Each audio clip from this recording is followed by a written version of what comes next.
Social activist کی جانب سے ڈویژنل ہیڈ کوارٹر اسپتال ڈیرہ مراد جمالی کے عملے کی مریضوں کے ساتھ ناروا سلوک کے ساتھ پیش آنے، سوشل ایکٹیوسٹ پر بے بنیاد FIR کاٹنے اور ضلع انتظامیہ کی جانب سے غیر منصفانہ طریقے سے راشن کی تقسیم کے خلاف احتجاجی ریلی شہید عبدالغفار سیال اسٹیڈیم سے نکالی گئی، جو مین قومی شاہراہ اور سیول اسپتال سے ہوتے ہوئے شہید محترمہ بے نظیر بھٹو پریس کلب کے سامنے احتجاجی مظاہرہ کیا گیا۔ ریلی میں کثیر تعداد میں سوشل ایکٹیوسٹ نے شرکت کی۔ شرکاء نے ہاتھوں میں بینرز اور پلے کارڈز اٹھائے ہوئے تھے جن پر سیول اسپتال کے عملے کے خلاف نعرے درج تھے۔ اس موقع پر سوشل ایکٹیوسٹ نے وش نیوز سے بات چیت کرتے ہوئے کہا، اس نصیر آباد ڈویژن میں 3 ماہ سے سیلاب نے جو تباہی مچائی ہے وہ کسان مزدور طبقہ بالکل برباد ہو چکا ہے۔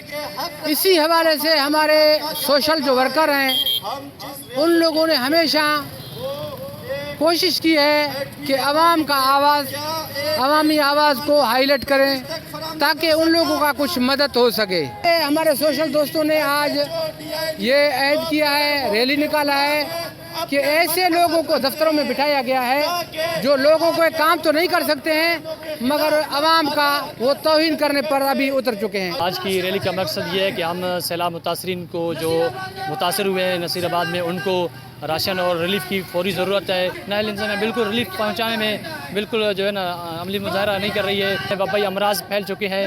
ابھی وبائی امراض کے بعد جب ہسپتال میں بیمار لوگ جا رہے ہیں تو ان کا علاج نہیں کیا جا رہا ہے، ڈاکٹر غیر حاضر ہے اور ڈاکٹروں کا عوام کے ساتھ رویہ جو بھی مناسب نہیں ہے۔ ہم اس حوالے سے نکلے ہیں اور جو لوگ آواز بلند کر رہے ہیں کہ بھئی ہمیں ادویات فراہم کی جائے اور ڈاکٹر موجود رہے، ان کے خلاف جھوٹی FIR درج کی جا رہی ہے۔ ہم اس FIR جھوٹی کی پرزور مذمت کرتے ہیں اور انتظامیہ سے اپیل کرتے ہیں کہ یک طرفہ کارروائی کی بجائے جو ہے شفاف تحقیقات کرائی جائے۔